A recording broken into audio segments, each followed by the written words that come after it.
কি পরিমাণ বা কি ধরনের সম্পত্তি থাকলে কোরবানি ওয়াজিব হয়?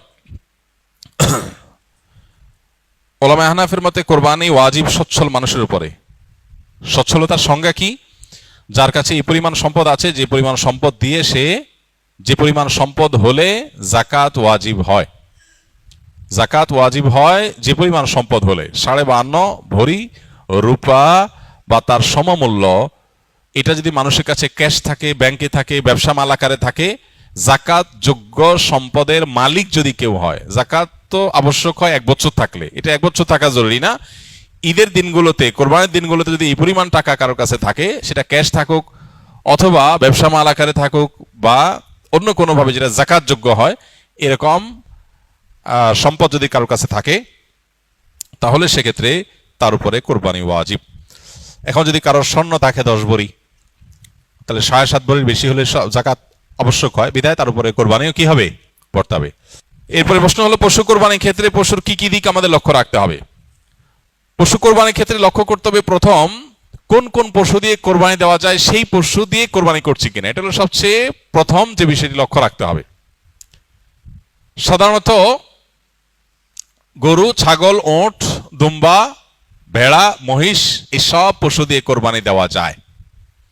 অতএব কোরবানির পশু যে নির্ধারিত, সেগুলোর মধ্যে কোরবানি হতে হবে, এটা হলো প্রথম লক্ষণীয় বিষয়। দ্বিতীয় লক্ষণীয় বিষয় হলো, আমাদের দেশে সাধারণত আমরা গরু বা ছাগল দিয়ে কোরবানি দেই। ছাগল, ভেড়া, দুম্বা হলে সেক্ষেত্রে বয়স হতে হবে কমপক্ষে 1 বছর, আর গরু বা মহিষ হলে তার বয়স হতে হবে কমপক্ষে 2 বছর। এখন গরু বা ছাগলের মুখের ভেতর আঙ্গুল দিয়ে দাঁত দেখে বোঝা যায় কয়টা দাঁত পড়েছে, তারপরে বছর বয়স বোঝা যায়, এবং এটা অথেন্টিক।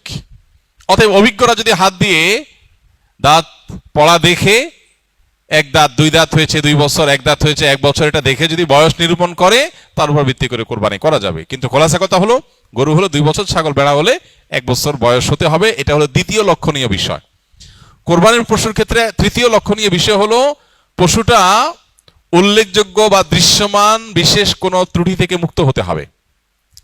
যেমন এত বেশি আঘাতপ্রাপ্ত হয়েছে যে, এত বেশি দুর্বল হয়েছে যে সে উঠে জবের জায়গা পর্যন্ত যেতে পারে না, একটা চোখে কিছু দেখেই না, একটা কান পুরা নষ্টই হয়ে গেছে, অ্যাক্সিডেন্টে বা কোনোভাবে দুর্ঘটনায় পা ভেঙে গেছে এমন ভাবে যে হাঁটতেই পারে না, তো এরকম যদি হয়, তাহলে সেটা কোরবানির জন্য উপযুক্ত নয়। এবং কোরবানির জন্য তৃতীয় লক্ষণীয় বিষয় হলো, এই ধরনের ত্রুটি থেকে মুক্ত থাকবে।